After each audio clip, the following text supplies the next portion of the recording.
Star Wars The Rise of Skywalker is now just 93 days away from its official release by writer and director J.J. Abrams and Chris Terrio, as well as creator George Lucas. This is Mike Zero. Make sure to subscribe if you're new to the channel for future Star Wars content. Now, what's really exciting about Episode 9 is that we do know that this film is, of course, going to introduce many different revelations, twists, and turns that will lead to saga-wide implications within the Skywalker saga, which could either be very good or bad for the Star Wars franchise. It all depends on how the fans are going to react to certain elements that will be introduced by JJ and George Lucas. Now, on top of all of this, we do know that Episode 9 is going to be introducing many different pieces of nostalgia, and these past couple of weeks or so, we've been learning a whole lot more about this film, and when it all comes down to one of the concept art descriptions, this is where things begin to get very intense and surprising for Episode 9. Now, specifically, shot descriptions consisting of a sequence where it's explained that Rey is training inside of a cave full of crystals that are said to give off a blue hue in the entire environment, where Rey is said to be training through the ways of the Force.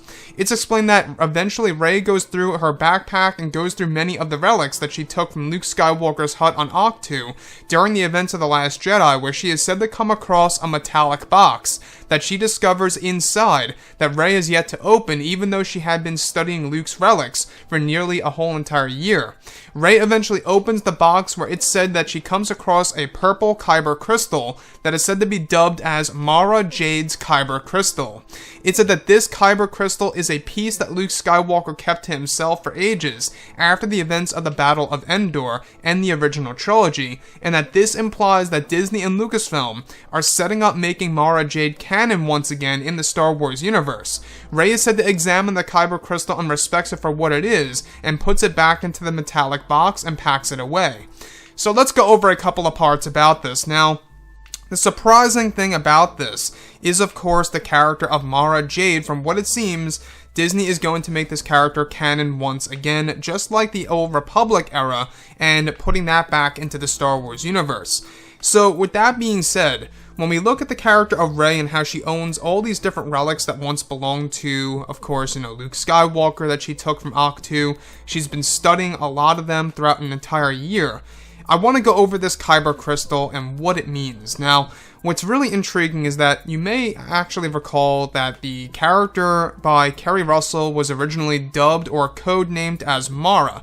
The biggest question of all is she really going to be Mara Jade under the mask and under the identity of Zorii Bliss? That's one big question open on the table for discussion, right?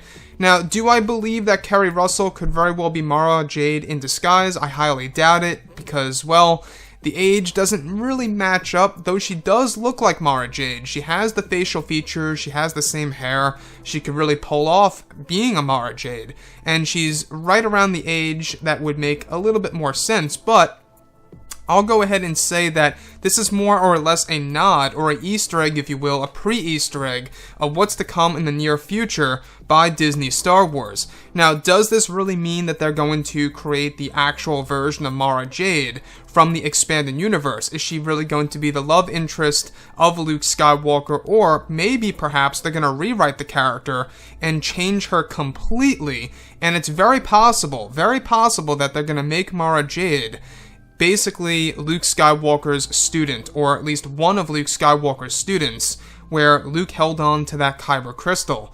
Like I say, Disney, they do change things around. They use Star Wars Legends as inspirational material to not necessarily make the same characters return, but to change those characters into something new. So I wouldn't be too surprised if Mara Jade transferred from being Luke Skywalker's love interest and even his wife from the EU and making that into a Jedi student of his in The Rise of Skywalker. Now, do I think Disney would go that far to do something like that? I wouldn't be surprised. But the smart thing to do is to do it right, and to do it the accurate way, where you just bring her back into fruition here, into the way that she was used in the expanded universe.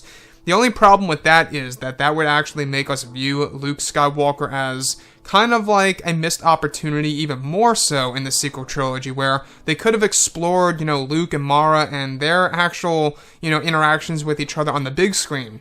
So what does this really mean? Well, you guys may have heard the rumors a couple of weeks ago about this Mara Jade live-action TV series currently in the early talks between Disney and Lucasfilm, which could very well have something to do with this little nod in The Rise of Skywalker without a doubt. Again, like I say, I'm not quite sure if Keri Russell is going to be Mara Jade in this film. Regardless, last July, she had the code name of being called Mara before the official name came out of her being Zori Bliss. So that's one thing to consider. But the other thing is that, like I say, they could be writing the character as we speak for a future Star Wars TV series that's rumored, as well as future Star Wars comics, or a book, or a novel, whatever have you, that's going to tie directly into this Kyber crystal that Luke once owned, that is dubbed as Mara Jade's Kyber crystal. Anyways, guys, drop a comment below. Let me know what you think about all of this in the comments, and if you guys did enjoy the content for today, do make sure to drop a thumbs up on this video to support the channel. I thank you all so very much for the kind support, and I'll catch you guys next time.